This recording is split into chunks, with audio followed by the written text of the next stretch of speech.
आप सर्वेने जय श्री कृष्ण।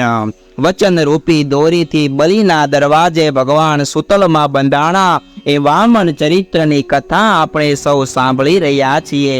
भगवाने बलिराजाने विविध वरदानो आप्या छे, रक्षा करवाना कोल आप्या छे, सुदर्शन चक्र जेमनी रक्षामां मूक्युं छे ए संबंधी वामन चरित्रनी कथा आपणे सौवे सांभळी। आगळ सुखदेवजी बोल्या, भगवाने विविध वचनो आप्या ए भगवानना वचनो सांभળી बलिराजा अश्रु भर्या नेत्रे हाथ जोड़ी अने बोल्या, हे नाथ, आपने प्रणाम करवा माटे ज उद्यम कराय छे। आप शरणागत भक्तोना मनोरथो पूरा करनारा छो। आपे ज मारा जेवा असुर उपर बहु मोटो उपकार कर्यो छे। आवो उपकार आप लोकपालो अने देवो उपर पण करता नथी। ए भगवान, આજે आप दया करीने मारा उपर प्रसन्न थया छो। आ प्रमाणे कह्या पछी बलिराजाए ब्रह्मा, विष्णु अने महेश ने नमस्कार कर्या। बलि दैत्योने लई सुतल लोकमां गया। इंद्र ने स्वर्गनो राज आपी भगवाने अदितिनो मनोरथ पूरो कर्यो।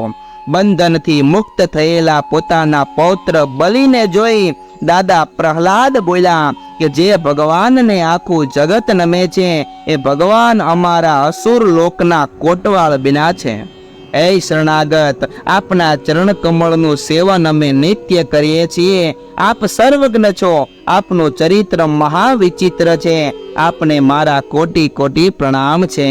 भगवान बोल्या, हे प्रहलाद, तमारू कल्याण थाओ। तमारा पौत्र ने लई तमे सुतल में जाओ अने आनंद थी त्यां राज्य करो।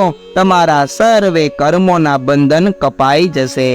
हे परीक्षित, प्रहलाद सेना सहित बलि ने लई भगवान ने प्रदक्षिणा करी सुतल लोक में गया छे। शुक्राचार्य जी बोल्या, हे प्रभु, आपना नाम कीर्तन थी भक्तो परिपूर्ण थई जाय छे। आपनी आज्ञा प्रमाणे हवे हूँ आगामी जीवन मारो पसार करीश।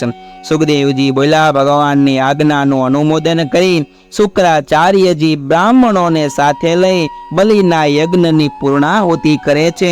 वामन जी ने सर्वे लोकपालोना पति बनाववामां आव्या। पछी इंद्र वामन ने विमान में बेसाड़ी स्वर्ग में गया छे अने इंद्र त्रिलोकीनो राज्य पामीने निर्भयताथी फरवा लाग्या छे। आ भगवाननो अद्भुत चरित्रनो जे श्रवण करे छे, वामन अवतारनी कथा सांभळे छे, ए भगवाननी परम गतिने पामे छे। देवो, पितृओ अने मनुष्यो संबंधी कर्मो ज्यां थाय छे त्यां त्यां ज्यां आ कीर्तन कराय तो ते कर्मो परिपूर्ण बने छे। आवो ज्ञानीओनुं पण एक मंतव्य रहेલું છે।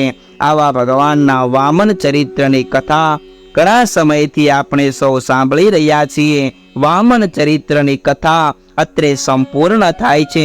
आगळ भगवान मत्स्य अवतार धारण करे छे।